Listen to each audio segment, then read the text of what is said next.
السلام عليكم ورحمة الله وبركاته. عاملين ايه؟ ازيكم؟ معلش انا بغيب وعارفة والله ان انا بغيب، بس والله ده بيبقى ظروف. لو انا عارفة ان انا ورايا وقت كنت هقعد وهعمل زي اللي بيعملوا كل شوية فيديوهات ولا مش الكلام ده، لكن انا ظروفي مش مسامحاني، مش مسامحة معايا. بس بس اعمل ايه يعني؟ بس انا ساعات بكون عايزة ايه، ان انا اتكلم معاكم، آه، اتكلم معاكم من الاخر يعني. ماما محمود خش، ما تخرجش تخرجش. ها بقول لك ما تخرجش، شوية بقول لك ما تخرجش، شوية بقول لك ما تخرجش. شوية ماشي.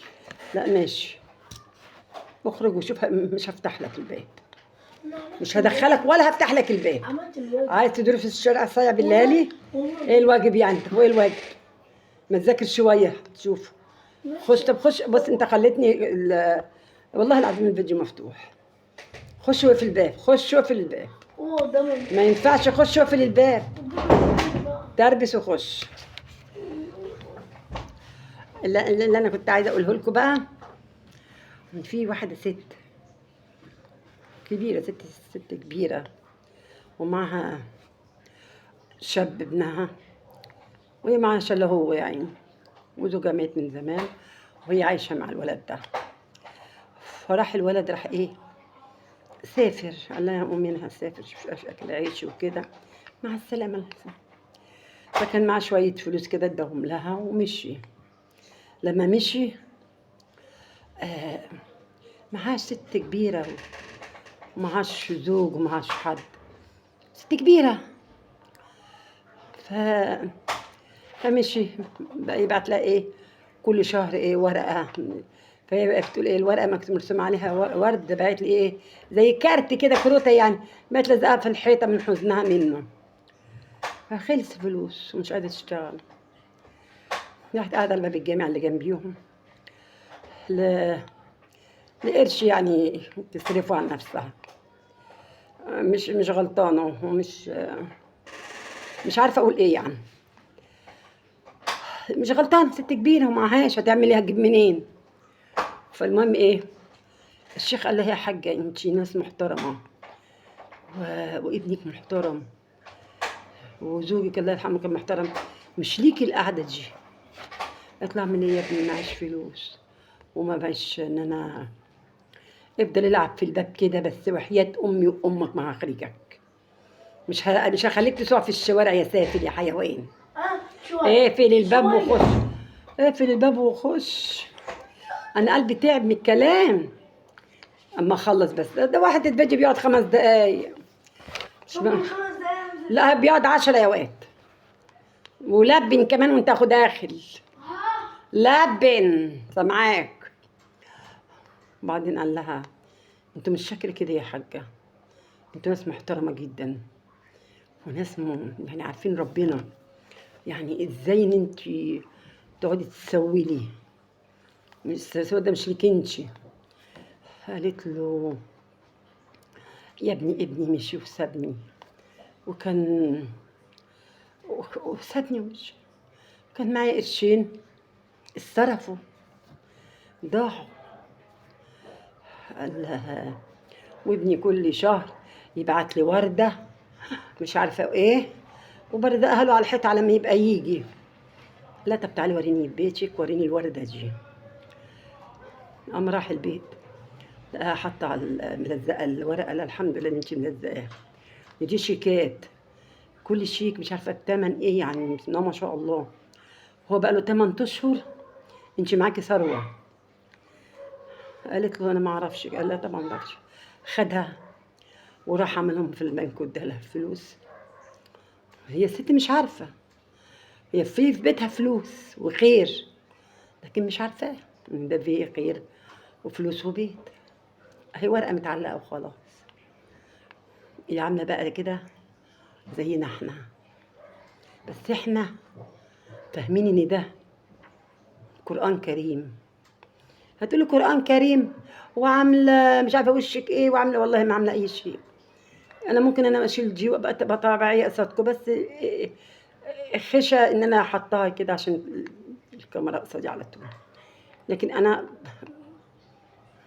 اخاف من الله قوي قوي قوي قوي قوي قوي قوي. واي حد بيكلمني كلمه الاقيها غلط او سافته، بحس ان انا ما سمعتهاش، ما بردش على حد. المهم دي احنا عاملين زيها بالظبط في بيتنا. القرآن، وعارفين ان هو ده قرآن، بس ما نعرفش اللي فيه، ما نعرفش بيقول ايه. بنعرف وبنقرا وكل حاجه، بس مش مدينه حقه صح، مش مدينه. انا هنجيبه بس عشان ايه؟ والله ده انا عندي قرآن احلف عليه اني مش عارفه ايه. احلف مش هقرا، مش هحفظ، مش اترجم، لا احلف على القرآن وامسحه واحطه على الترابيزه. احنا عاملين زي الست دي، بس الست دي ما كانتش عارفه، لكن احنا عارفين ان ده قرآن وهنتحاسب وقريب قريب قوي هنتحاسب على كل حاجه، الحلوه والوحشه. طب انا هقول لكم على حاجه كده، صلوا على النبي. طب واحنا كده بنشتري العيش، خلينا احنا رغيف في الفرن. فاهمين يعني ايه رغيف في الفرن؟ يعني رغيف داخل في النار. هتقول يا ساتر يا رب، لا نشوف. وبعدين نغلط، نقل ادبنا، نشتم، نتكلم على الناس، نزني، نعمل اللي احنا عايزينه، بس بعد ما نشوف الرغيف. وهل احنا نقدر نقعد مكان الرغيف ده ثانية، اقل من ربع ثانية؟ استحالة. لما احنا استحالة ان احنا نقعد مكان الرغيف، مش استحالة ان احنا نقل ادبنا. ناس معينة، أنا مش بكلم كل الفئة، أنا بكلم الناس اللي هم فعلا، اللي هم عري، اللي هم فرحانين بشعرهم، فرحانين مش عارفة بإيه يعني، فرحانين. بس ما بقاش خلاص، بقتش مش فرحة. الناس من كتر ما شافت العري قرفوا منهم. بيحبوا المحترمة، حتى لو واحدة ماشية محترمة ولابسة نقاب ولابسة جلابية سوداء بيحترموها، وبيحب انهم يتكلموا معاها ليه؟ محترمة. لكن اللي لابسة كده واللي لابسة كده واللي لابسة كده، البسي اهو، بيحبوا يتفرجوا. لكن عندي ما يجي يتجوز واحدة محترمة، اي واحد ان كان. انا عارف بقى ان انا قلت الادب وسافله وماشيه على مزاجي وماشيه وجي خدني، يبقى انت حر، يبقى انت فعلا اللي انت عملته كده على دماغك صح. ان الجواز ده هو مش حاجه سهله، مش حاجه سهله ابدا. ده جواز، او بعد كده طلاق لو هو بقى بعد الشهر مثلا طلعت وحشه او قلت الادب او بعد كده طلاق، بعد كده عيل ولا عيلين، بعد كده خراب بيت، بعد كده اسره ومحاكم ومش عارفه والمحامي وعايزه خربت بيته نهائي، ويهرب يبقى فلوس عليه، وما يقدرش يتجوز تاني، لا يقدر يعيش مع دي ولا يقدر يعيش مع دي. لا، دور على غلبانه، دور على الطيبه. يعني لو معاه واحده طيبه ومؤدبه وغلبانه، ايه يا عم ده الطوبه يا عم، يا عم مش عارفه، ده انا بكلمها حاجه ما بتفهمهاش. هي دي بقى اللي انا بحبها، هي الطوبه دي اللي انا عاوزاها.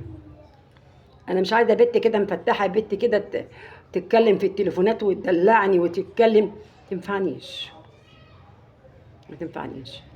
والبنت اللي تكلمك نص الليل حتى لو قاريه فتحتها ما تنفع. ده انا بشوف دلوقتي في النت حاجه تجنن ازاي. بتبقى واحده مخطوبه اهي، ده لبسها الدبله، لبسها المحبس، بعد ما يلبسها الدبله ويلبسها المحبس يوم يحضنها ويسقفوا ويطبلوا وهي تبوسه وهو يبوسها. دي شبكه، يعني مش عارف. طب لما هي شبكة وهتقعد مثلا 10 سنين، 10 سنين ايه، سنتين 3، تعملوا ايه بقى في السنتين 3 دول؟ هتكملوا استحالة. إذا كنتوا انتوا في الشبكة عملتوا مش عارفة، حضنتوا بعض قدام الأهل وراديو. م- محمود، محمود، محمود، لا. تعال.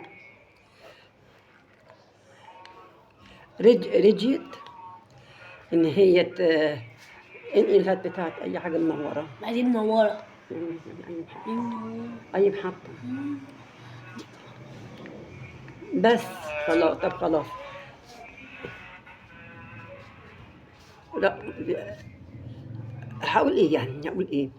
هقول ما كنتش تشوف الواحده الغلبانه يبقى انت اللي هتضيع مش هي. مش هي هتاخد اطفال وهتاخد فلوسك وهتصرف وهتاخد شقتك وممكن تتجوز عرفي من غير ما تعرفوا كل. ليه؟ لان انت ما عملتش الاختيار. الا المفتحه دي خاف منها. انا مش بقول لك البنات كلها بعد الشهر، البنات في بنات كلمه احترام وادب وطيبه، ما بيعجبناش احنا بقى نقول لا يا عم، لا انا دمها تقيل كده على قلبي، دي ما بتفهمش. اما بقى كده ملهاش دعوه بيا. ما دي المحترمه، ما دي اللي انا احبها، ما دي اللي محمود ابني لما يكبر اجوزها له، اللي هي بتبقى قاعده ملهاش دعوه الا امها وباباها يتكلموا هي تكون على جنب. ويا ريت الواحده من دول تخفف التليفونات والنت معاهم. برضه ما بقولش لكل الناس، بقول للفئة اللي هي متدلعة شوية. يا سلام لو خلفت بقى، ويا سلام مش عارفة لو ايه. كل البرامجات اللي هي اللي في النت، تمثيلية كده صغيرة بتيجي في النت على الأم، تسم الأم، تضرب الأم، تخليها تغسل لها رجليها، تغسل. والله حتى لو تمثيل حرام الكلام ده، يعني حتى لو تمثيل حرام، ما ينفعش. مش هنقول هو ده صح، لا مش صح. حتى لو تمثيل، ان امهاتنا دي على دماغنا من فوق. انا ما لحقتش امي، بس كنت بستمنى تراب رجل امي. انا مش يعني ما شفتهاش، ما اعرفش، ما لحقتهاش، بستمنى. وكنت ما كنت اشوف يعني حد مع امه كنت اغير، غير ان هي لها ام ومش فاهماها، معاها ام وامها خايفه عليها، بتقول لك يا امي قالت، امي عادت، دي بتعمل مع خطيبي، دي بتسوي، دي مش عارفه ايه، مش عايزاه يخش، مش ما هو لمصلحتك حبيبتي، والله يا اختي لمصلحتك، عشان ان انت يعني لمصلحتك في الاخر. ولما هتكبري هتفهمي ان ده كان من مصلحتك، بس ماما ايه ما فهمتكيش ان ده كان من مصلحتك. واقول لكم بقى يعني ايه، انا من الاول والاخر انا مش، ما بيكونش عندي حاجه ان انا عايزه اطلع اقولها. لا، انا انا بكون قاعده معاكم ما بعرفش انا يعني مش مغيره حاجه ان انا هقولها، مش محضره. اما بقعد معاكم بلاقي نفسي عايزه اتكلم معاكم في حاجات في دماغي، في حاجات في دماغي. والله وبشكر الناس اللي بتبعت لي، وبشكر الناس اللي بتحبيني، وبشكر الناس اللي هي يعني بتتكلم عليا كلام حلو، بتبعت لي كلام كلام حلو، كلام بصراحه وكلام جميل. انا لغايه دلوقتي انا ما فيش حد بعت لي كلمه وحشه. كل اللي بيبعت لي بيقول لي الحمد لله. لا لا، هشكر في نفسي، لان انا ما بعملش، ما بطلعش حاجه لا وحشه ولا حاجه حلوه. يعني يعني مش وحشه ان انا مثلا بتكلم في حد حاجه غلط، ومش حلوه ان انا بقعد اتكلم واهزر ومش عارفه ايه لا لا، لان انا آه، العيال تعبوني. آه، الزمن العيشه ان انا شلت لوحدي هم بيتين، وما زال شايلة مع نفسي بيتين وشايلة العيال. السلام عليكم ورحمة الله وبركاته.